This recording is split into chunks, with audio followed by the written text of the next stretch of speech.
Good afternoon, everyone, and welcome to our special session today dedicated to foot and ankle metalwork reporting. We have as our speakers Dr. Elizabeth Dick, that you all know from moderating the previous sessions, and it gives me great pleasure to announce a fellow Greek, Mr. Konstantinos Douadilakis, who's a foot and ankle fellow here at Imperial College. Today, we're going to talk about the metalwork reporting, specifically with regard to trauma. So without further ado, I'll let Elizabeth start and on the talks with the foot and ankle metalwork and trauma.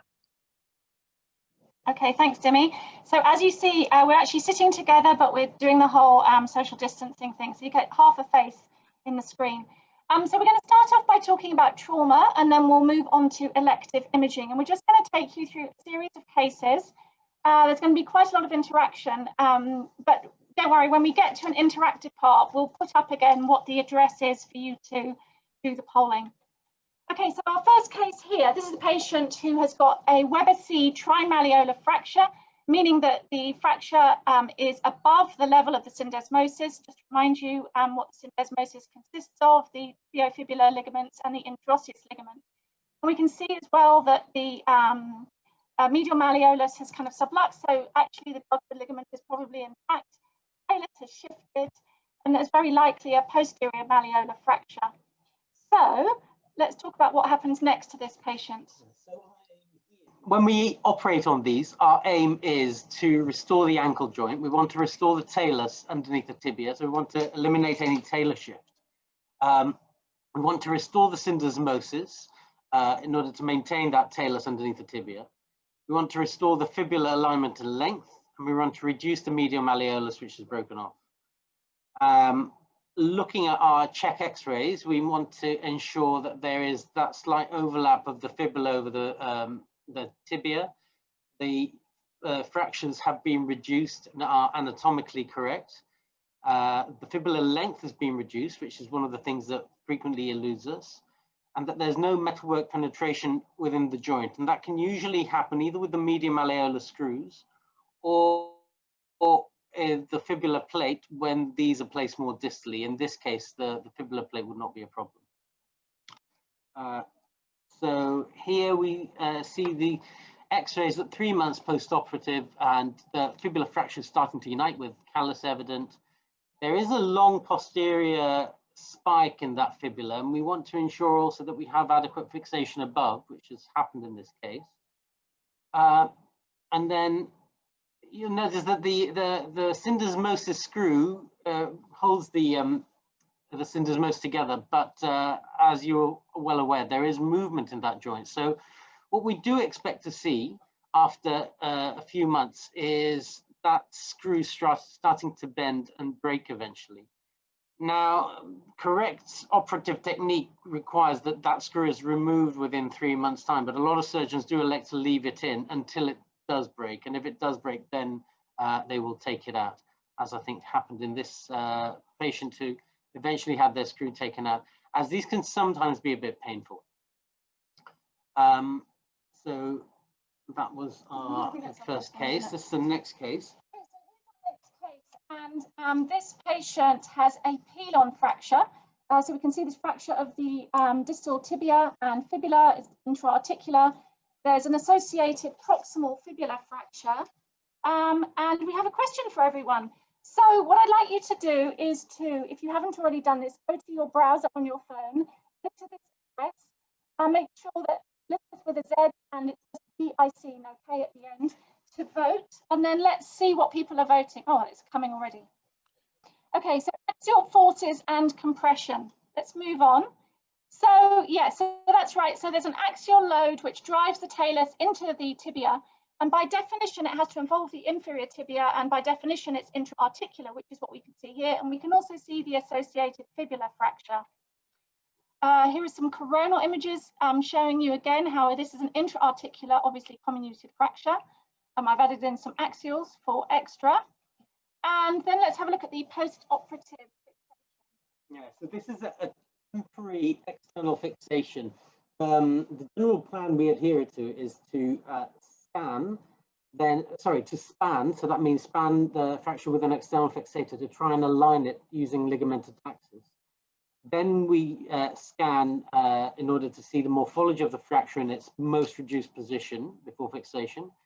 And then finally, we plan our fixation. And in this, the 3D images are very, very useful, as are the axial images, whereby we can see where the different fragments are, the Shaput, Folkman, and Tilo fragments, so that we can plan our fixation accordingly, because it will determine whether we put a plate anteromedially, anterolaterally, or isolated screws. That's something we're keen to see. Fixation principles are first to reduce the articular surface, restore the length, and restore the alignment. So those are the key principles. Obviously, again, we don't want any penetration of the metalwork into the joint. We want that joint to be as pristine as possible. All the metalwork has to perform a task, so we don't want any rogue screws. We want every bit of metal to be holding something in place or keeping it out to length. And here you will notice that there are some broken K-wires. This can happen during fixation. Sometimes these are left intentionally because they are the easiest way to hold something that does need significant security. But you may see, not in this system, but you might see single screws, and they are fragment-specific screws that are holding one particular fragment in place. And does anybody know what this dense area is? So Marcella's saying it could be a bone graft. It could, yes, that's correct. So there's a variety of bone grafts that we use. They range from demineralized bone matrix to bone chips to synthetic calcium phosphates and calcium sulfates. So generally, if you see a bad fracture with the density afterwards, it tends to be bone graft that we've used during the operation. You can correlate that with the operative note. Next. Oh, okay, so next this is a patient who's got a talar fracture dislocation. So you can see that the tibio-talar joint doesn't line up, and then there is definitely subtalar dislocation, and there's a fracture through the talus. So thinking about the classification of talar fractures, the Hawkins classification, so the best type to have would be type 1, where nothing is displaced. Going on to type 2, where there's subtalar dislocation, well, that's definitely the case here.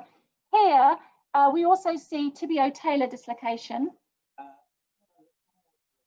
Okay, subluxation. Okay, fine. So, and as you kind of move up, that increases your risk of AVN. So here we are, we've got some CTs of the same patient, and we can see the same thing. So we can see the horizontal fracture of the talus, plus the subluxation at the tibio-talar joint, and then the dislocation at the subtalar joint. So what to do about that? Here we go. So again, we want to restore anatomical alignment. We want to reduce the fracture. The best way to do that generally is to open it up from the anteromedial and anterolateral sides and visualize the talar neck, put it back together, and then we generally tend to fix it with 2 screws, which cross each other in an X-like fashion. When we look at the check X-rays, our main, apart from ensuring that the reduction has happened well, we want to make sure that there is no flexion of the talus.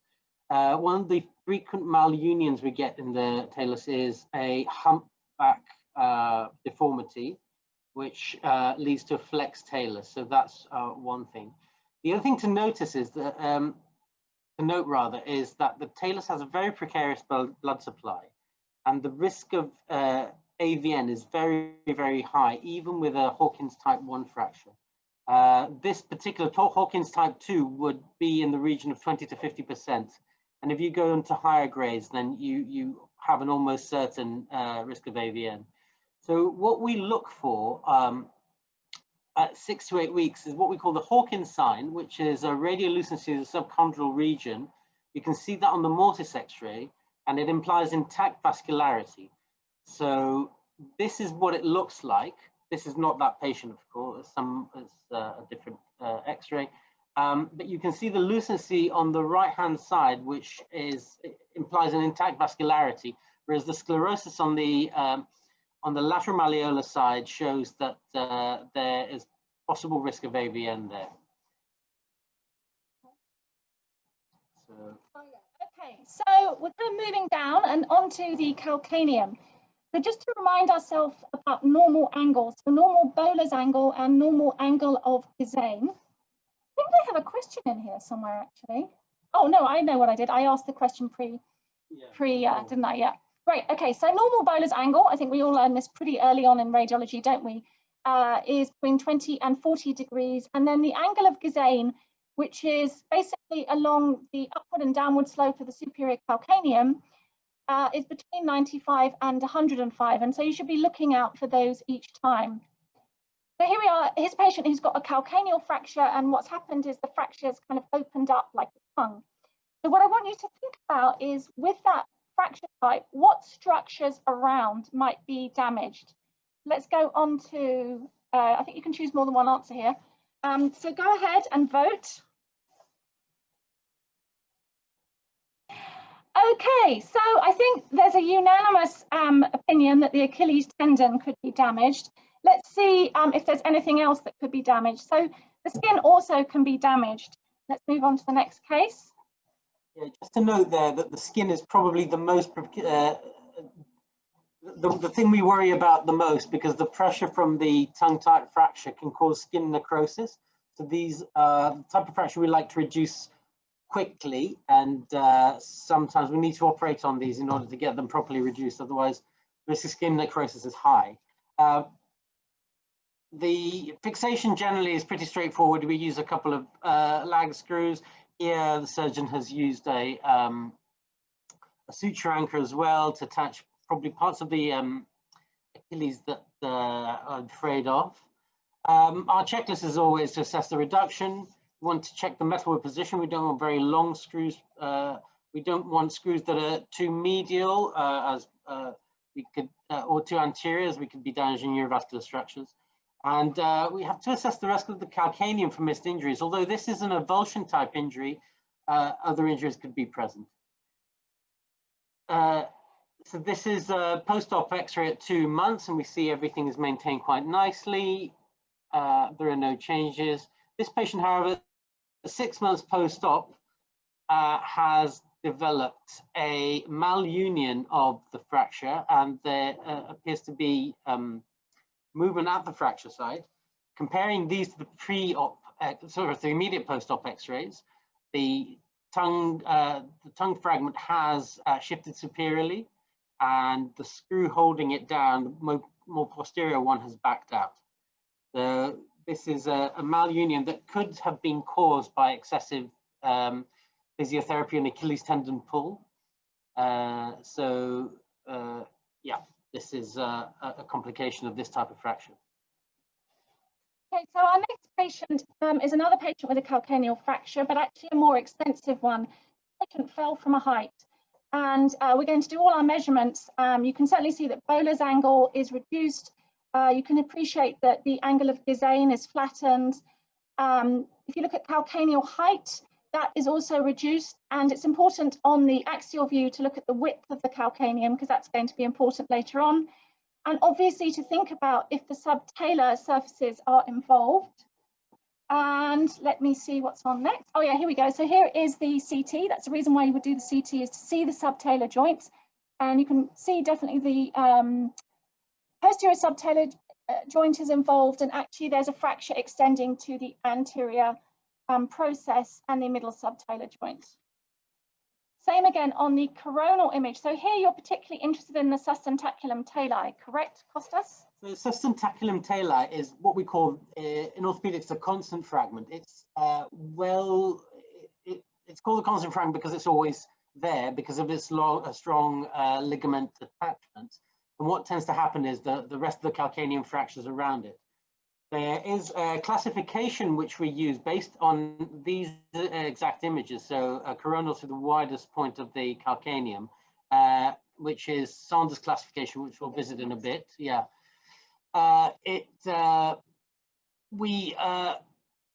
we use this to assess the severity of the fracture and it gives us some insight into outcomes after fixation. So I think we have next. Oh, these are again the further axials. Yeah, so here we can see the widening of the calcaneum. This is important to restore because patients with malunions with widened calcanei can complain of problems with footwear. They can't get shoes to fit, and they can also get impingement laterally, where the perineal structures get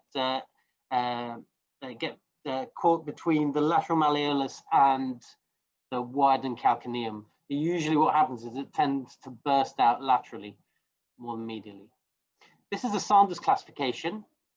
Type 1 is a non-displaced fracture. Type 2 is one fracture line through either A, B, or C is seen on the image, where just next to C is the sustentaculum tali.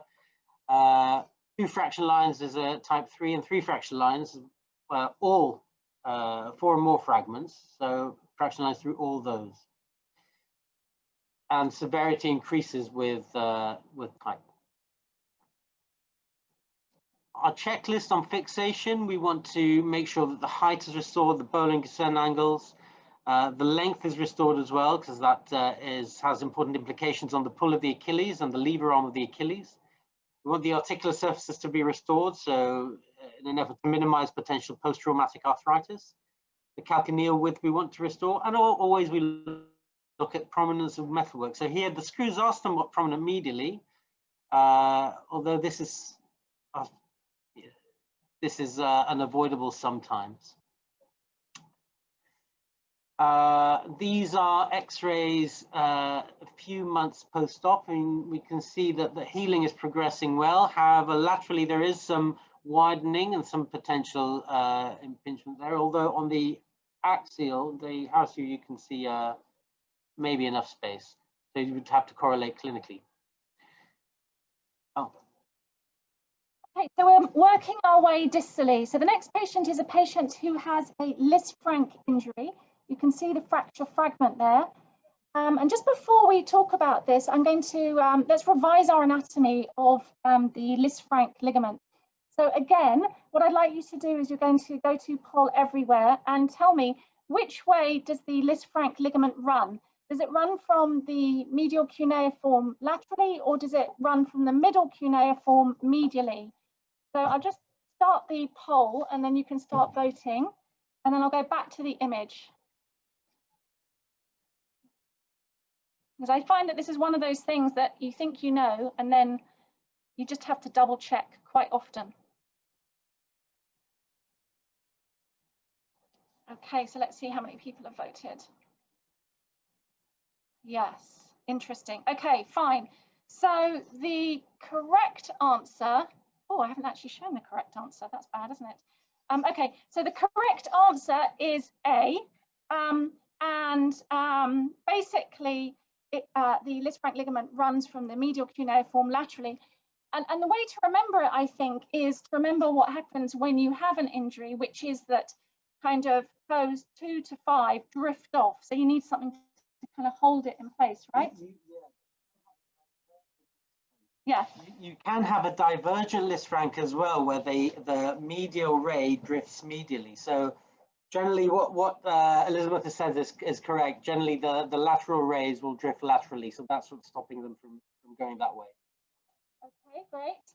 I think you put this in. Yeah, so this is just to illustrate what the Lisfranc joint does. If you imagine the foot as an arch, the second metatarsal acts like the keystone in the arch, maintaining the transverse arch of the foot. So removing that disrupts the integrity of the foot overall. But that's why it's important to restore this, and it's an important and frequently missed injury by us. Fixation can vary. So opinion is a bit divided on whether to fix or to fuse the joints. Generally, these are joints that we fuse all the time. We do Lapitus procedures, we do tarsometatarsal fusions. They're not very mobile joints. They're what we call expendable joints.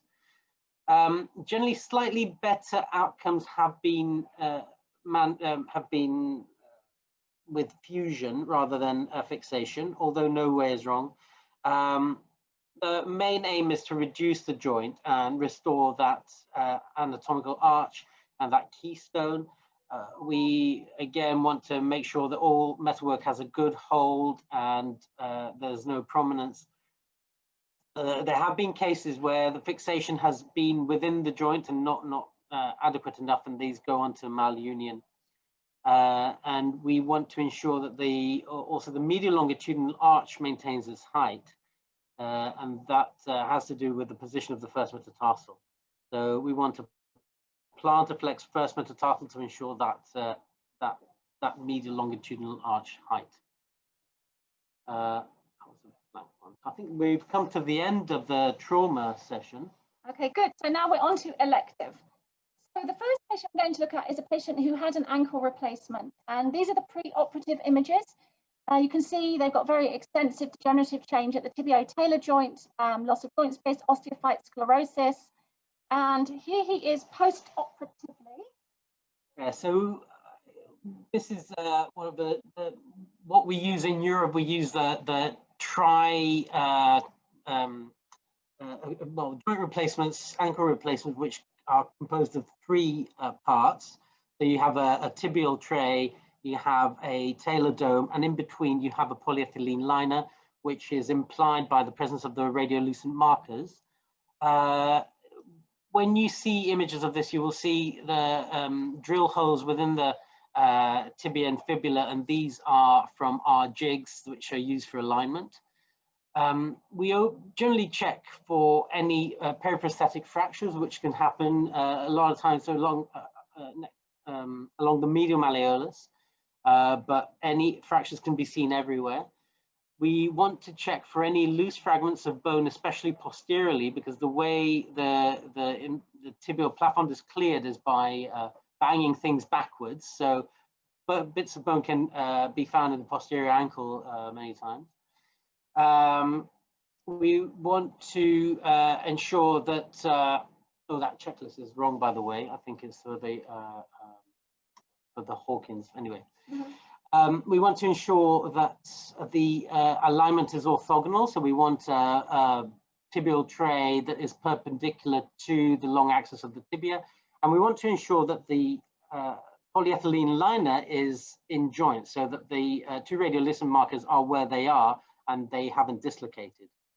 And this is 9 years post-op. Now, here there are a few changes. There is loss of height, so from the tibia. So there's been subsidence at the tibial level with a resultant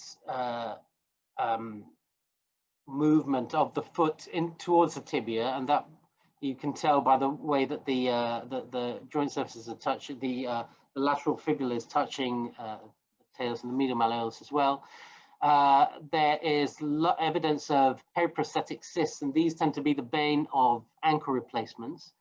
We don't quite know what is causing them, and they don't seem to be the same as lucencies that one would find around hip and knee replacements.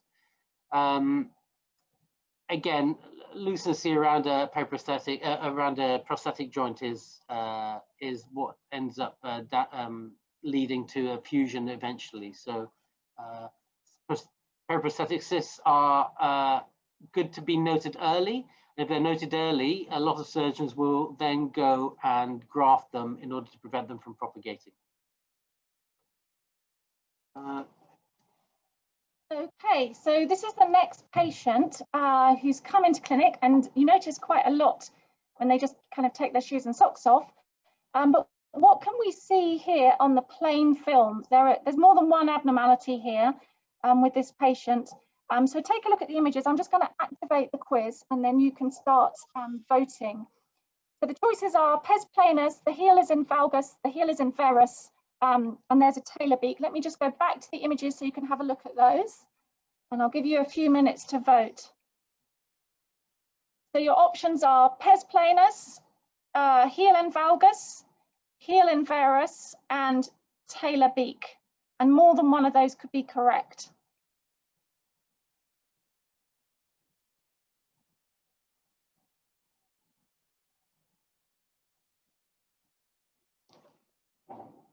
Let's see what people are voting. Okay, very good. Okay, good. So let's just show the correct answers. So the correct answers are that, let me just see if I have it. Yeah, here we are. So the heel is in valgus. We can see that on the weight bearing view. It's kind of tilted out. And there is obviously a pes planus. We can easily assess that, can't we, by Bowler's angle. I don't actually think there's a talar beak here at all. We'll see a talar beak later on. Okay, good. So the problems, of course, with flat feta, you can get various complications like tenosynovitis, kind of loss of the longitudinal arch. And so the reason why you operate. So what we want to restore is we want to shift the heel medially, so it's no longer in valgus. We want loading to happen more evenly. We want to restore the plantar flexion of the first ray. We generally aim to restore what we call the tripod of the foot, but we'll load that evenly. The way to do that, we can do soft tissue transfers, tendon transfers, augmenting the tibialis posterior, which many times has deficiencies. We can do calcaneal slide osteotomies or opening wedges in order to shift the heel medially. We can bring the first ray down, so do plantar flexion osteotomies. We can lengthen the lateral column, and all of these can be supplemented, of course, with tendon transfers. Just a reminder, which the blue side is the lateral column, and the red side is the medial column when we are discussing flat foot. Here, this person has undergone corrective surgery. So the aim of these implants is to maintain the osteotomies and to span them out. So these are what we call biofoam inserts. They are titanium 3D printed wedges that we can insert in between our osteotomies to keep bones apart. Here the heel has been shifted medially and the first ray has been plantar flexed. So those two things have happened. The changes are not huge radiographically, but clinically these patients improve a fair amount, and the flat foot improves quite a lot. And these are some images, CT images from that. Did you want to talk about these, Elizabeth? Yeah, these are the CT scans, and you can see the osteotomy is there. We tend to also do them a bit more posteriorly and slide just the posterior aspect of the heel out. So you might also see something similar, but held with screws. So this biofoam material is something a bit more recent. So classically, it would be screws that fix these in place. Again, these are the coronal cuts through there. And then. Okay, so on to the next case. This is a patient who has very significant subtalar osteoarthritis, and so therefore the plan was for them to have triple fusion. You can see again they've got a very flat foot, but this time it's because of the subtalar OA. And here are some CT images. So on the CT, what we can see is that there's a lot of degenerative change between the fibula and the calcaneum, as well as in the subtalar region and the talonavicular region. So it's really quite extensive. Okay, and again on the coronal images, again, you can see all of this subtalar degenerative change and the fact that the fibula and the calcaneum are kind of grinding against each other. Oh, okay, so the next thing we're going to ask you. So in this one, what we'd like you to do is to vote and say all the things that you might include in your report.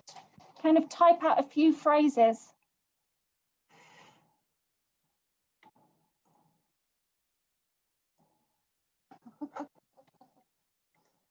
maybe the surgeon isn't very talented. I suppose the main thing to say is that obviously you're right, there are appearances of surgical fixation. The aim of the surgical fixation in this case is to provide fusion. So we're looking at the joints that were previously mobile and that we don't want them to be mobile anymore. With triple fusions, we fuse the subtalar joint, the talar navicular, and the calcaneal cuboid joints. Our aim here is to mainly to see whether these are fused or not, and that's where we want your input as radiologists. Do you think these are appearances of fused joints or not? With regards to the angles, you know, I suppose these are fixed in the angle they are fixed in. We do want to see some restoration of the flat foot, so we do want to see a good position of the calcaneum on with regards to varus or valgus. We do want to ensure that Meary's angle is not negative, and we'll get to Meary's angle if we haven't now. We'll talk about it later on. But mostly we want the fusion to have worked. Yeah.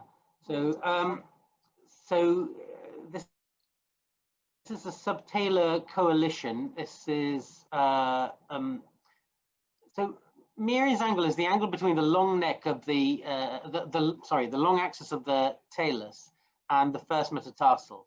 If it is negative, so usually it should be around 0 degrees. If it is negative, then that's, we would call that a flat foot by definition. Okay, so we'll have a look at these two patients with the subtalar coalition, right? Yeah. So the first patient, the pre-operative images, and we can see the posterior subtalar joint here. It's close, but it's separate. But then as we come through, you can appreciate that the medial subtalar, sorry, the middle subtalar joint rather, here is completely fused. This is a bony coalition. And if we look on the coronal images, again, you can see the middle subtalar joint is fused, and it's very important to measure the extent of the coalition. The reason for that is that as surgeons, we have to decide whether the treatment for this patient is to excise the coalition, whether the rest of the joint will support the rest of the subtalar joint will support the talus, because if that coalition is too large and you excise it, then that patient, as they start weight bearing, they will collapse into that side and they will auto fuse again. So you've not done anything, you've done an operation that's going to recur. In those cases, if the coalition is very, very wide, then the best treatment would be a complete fusion to eliminate movement of the rest of the joint. So a bit of revision, what are the treatment options for this muscle coalition? You have 4 options: subtalar fusion, bone excision, a metal subtalar joint replacement, or conservative management. More than one of these could be correct, and I'm just going to go back to the coronal image and to the sagittal images to remind you what it looks like while you're voting.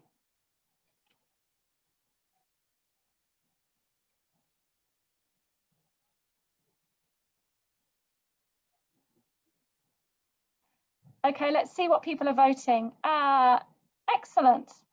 So let's just show the correct answers here. So all of those answers are feasible, except for there is no such thing as a subtalar joint replacement. Okay, so this patient, this is another patient also with middle subtalar joint coalition. And what they had was they had coalition, they had bone excision to form a new joint. And I'll show you that now. So you can see the posterior subtalar joint looking relatively normal. And then here is the neo joint. I'm looking to the Greek beside me to help me with the terminology. So yeah, so here is the new joint that they have formed, which we can see here. And I'm not really sure that we've actually got much of a joint here. No, and this patient was never satisfied with the operation. That just ended up being a continuous source of pain. So the option here should have been to fuse. Okay, so moving down, we're going to move now on to hallux valgus, which is probably the most common X-ray that we ever get sent in the foot and ankle kind of family, isn't it? So here's a patient with hallux valgus pre-operatively, and we're all very familiar with this appearance, aren't we? Let's have a look at the post-operative imaging and what we're kind of aiming for. Yeah, so our main issue here is obviously the medialization of the first metatarsal. But why is this a problem? It can cause pain on the medial eminence, but the main issue is that the sesamoids become uncovered, as you can see in the diagram, and weight is shifted. Instead of being equally distributed between the two, or almost equally distributed, it all becomes placed onto one sesamoid. So the aim here, the other problem, of course, is footwear. So these people can have issues with getting shoes that fit because they tend to be too narrow for their foot. The angles that we look at are the hallux valgus angle, which is the main one. We want that to be under 15 degrees. The other thing we look for is the intermetatarsal angle, which we want to be under 10 degrees. Finally, the distal metatarsal articular angle can help us with when we plan our correction. And there's also hallux valgus interphalangeus, where appearances clinically of hallux valgus exist, but they are in fact because of the interphalangeal joint. These are immediate post-op X-rays. And did you want to ask a question here, Elizabeth? Or well, we can see. Okay. Yeah, so here we can see a correction of the first metatarsal, which is the scarf osteotomy, a correction of the proximal first phalanx, which is the Aiken osteotomy. There's a correction at the second metatarsal head with some metalwork there, which is the Wiles osteotomy. And finally, a wire through the second digit, which is the proximal interphalangeal joint fusion. Yeah. Oh, well, I've answered that. Well, have you? Have they heard? Okay, so what we'd like you to do now, please, everyone, is on your screen to touch on the screen where the Wiles osteotomy is, please. And it should come up in a moment. Keep going, keep going. We're going to wait for quite a few little green dots here,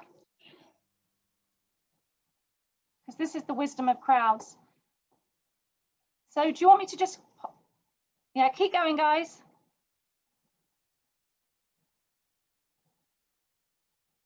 Keep going. Dimi, have you put a special blue circle on? No, that wasn't me, actually. Not this time. Oh, I wonder. Okay, keep going.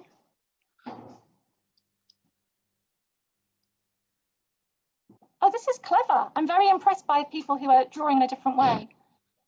Okay, Kostas, do you want to comment on that? Yeah, so you've generally located yourselves on the right ray, on the correct ray. That is the Wiles osteotomy here, and we'll see a diagram of that later on. This is where the proximal interphalangeal joint fusion is. So yeah, so when we do a scarf osteotomy, this is to translate the metatarsal head. If you look at the lateral of the metatarsal, this is the osteotomy itself, albeit with with variations from surgeon to surgeon. The aim, so we're looking at it from an AP perspective. These are where the cuts are. The aim is to translate the metatarsal across without changing its height, in order to center the metatarsal head over the sesamoids. We want the vertical cuts, so going back here, the vertical cuts here and here to be parallel, and they should, the top one, the distal one should be pointing towards the fourth metatarsal head. And then for the Aiken osteotomy, we make a wedge-shaped incision, but we make sure that the medial cortex is preserved, because we want this to be a closing osteotomy. So we take a wedge of bone out, close that down, so that's straightened out the phalanx, but then we still want to center a metatarsal head over the sesamoid, so we shift that. We aim to shift that by about 50%. So by shifting it, we realign this, Then we can fix it in situ. We can shave off the excess, and we are left with this. So that's the final scarf and Aiken osteotomy. You correlate that with the post-op X-ray. A Wiles osteotomy is to reduce the metatarsal length. So frequently with transfer metatarsalgia or longer second razor, you can get bursitis along the second metatarsal head, and you can have plantar plate ruptures due to excess stretching. So then we shorten this by making a almost horizontal osteotomy, sliding back the metatarsal head, again cutting off the excess and fixing it with the screw. So that's that little screw you can see here. And this is the scarf osteotomy, which has been shifted and fixed with 2 screws. That's the Aiken osteotomy, which has been fixed with a little staple. That's 1 year post-op. There are many, many, many other osteotomies. The scarf is the commonest used in the UK, but there are loads of other osteotomies that have been described, and that tells you something, that none of these work very well. So you can see different methods of fixation and different osteotomies. The aim is generally to medialize that first ray. All right, last question. What are the potential complications of a hallux valgus operation? This is before we go on to our last patient, who has indeed got complications of a hallux valgus operation. So feel free to send in your messages. Anything you like. Nerve injury, yeah? Very good. Keep going. Absolutely. Excellent.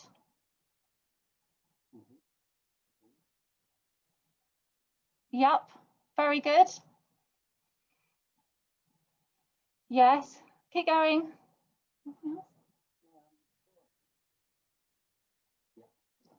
And it's always hard to describe that, isn't it? Failure of the procedure. That's very general.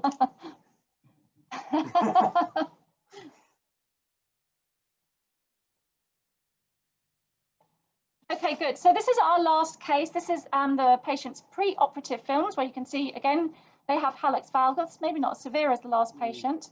And then let's move on to the post-operative. Yeah, so a few things have gone wrong here. Incidentally, the setting off metal detectors is probably the only wrong answer there, because these are titanium screws. Here, the main issue is that the scarf osteotomy has not corrected, or rather has a fracture through it, and there's been overcorrection. So the toe is pointing the wrong way, and it's almost a varus. The other thing to note is that the osteotomy, the PIPJ fusions, although the fusions themselves may have worked, the wires holding these are quite prominent, and they are probably within the joints, damaging the articular surfaces of the second, third, and fourth metatarsals. There are quite a few things that can go wrong with a hallux valgus operation. So FHL rupture, you've mentioned. Sorry, these are the Wiles complications. You can see floating toes due to overcorrection, recurrence, transfer metatarsalgia, and delayed union. But with the scarf complications, we can see troughing, which is when one half of the tube inserts into the other of the metatarsal. Fractures we can see in this X-ray, non-union, which I think somebody mentioned. Recurrence is something that can happen in about 10% of patients. Avascular necrosis, and this is because the blood supply to the first metatarsal comes from Imperial. If there's too much stripping of the soft tissues, vascular necrosis can happen. We can have a dorsal malunion if the osteotomy is not performed correctly, which ends up in transfer metatarsalgia, and then hallux varus, which can be due to overcorrection or too much tightening of the capsule on the medial side. If one over-resects the medial metatarsal head, and some people do perform sigmoidectomies. Cock-up deformity can happen because of injury of the FHL, so the toe will be sitting up, and again the transfer metatarsalgia, which we mentioned. Yeah, and I think that's it. Okay, everybody. So thank you very much for answering so interactively. Also, thank you for answering the pre and post session quiz. We're going to use that data to see exactly how well or otherwise we're teaching you. Thank you, Demi and Marcella, for moderating. It's been a pleasure, guys. I just wanted to say thank you so much for a really great set of talks there. I've actually learned a lot from there, and I wanted to say a big thank you to Kostas for helping us out with the surgical side of things. It's really important that we get your viewpoint on stuff, and also little nuggets of knowledge that you only probably can learn from being in the operating theatre and seeing what's going on and following up these patients. So big thank you for that. Conscious we're coming up to time, but there is one question I think from Marcella, was about the first ray alignment. Marcella, do you want to ask the question? Yeah, actually, you know, the last case you showed Kostas in the halus valgus correction. If you put the slide, probably Elizabeth, if you have some time. You said that the first ray should be pointing. Can you just show us how would you expect the alignment to be for the benefit of all? So you want to restore it. So in this case, the intermetatarsal angle was not huge. The main issue here, I think, and I think this was a surgeon's bad judgment, but the main problem of the bunion cause here was because of medial eminence. So there was not a huge amount of correction to be had. In the other patient, which was this patient, our issue is that there is a large intermetatarsal angle, and we want to narrow that. So the overall axis should be more akin to this. If you drop a line from there from the head to the base, the intermetatarsal angle has narrowed quite significantly, and the overall width of the foot has narrowed quite significantly. Okay. I don't know if that is answering your question. Is Yeah. So do you suggest we measure the intermetatarsal angle for you guys? That would be, I mean, pre-operatively that would be helpful, and it saves us a job from doing it. However, usually we see these people in clinic, and we just do it on the spot. But yeah, it's always helpful to have somebody to measure the angles. Okay. But otherwise, you are waiting. Do you do your angle yourself, or are you expecting us to do your? Yeah, we do the angles ourselves. It's not with a patient like this. It's pretty evident what the deformity is. The angles are just being measured for academic purposes. But in slighter deformities, when you're hovering around the kind of like 10, 12, 15 degrees, it can influence your judgment of what osteotomy to perform. So generally, a scarf osteotomy is reserved for the larger deformities. There are things like chevron osteotomies, other osteotomies that we can do for the smaller deformities as well. So in those cases, it's more useful. Right, thank you. With the measuring of the angles, you can always cheat by a couple of degrees. Okay, and I just have a last question. I know that it's 2 p.m.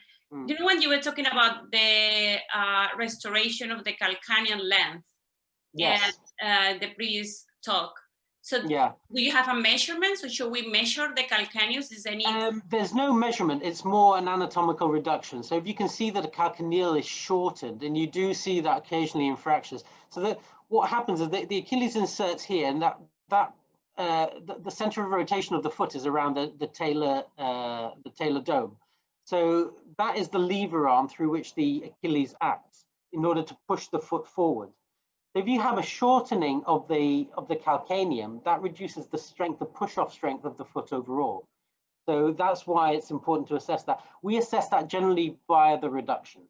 So if we see that there's a lot of overlap, then we would say that is shortened. It's difficult to assess it without having comparative views of the contralateral side, I think. So saying that it's longer is a bit of a estimate rather than a... Yeah. Very subjective. Okay, thank you. Thank you so much. If it's very short, you'd probably be able to say, yeah. But it seems to be a fact. Thank you. Okay.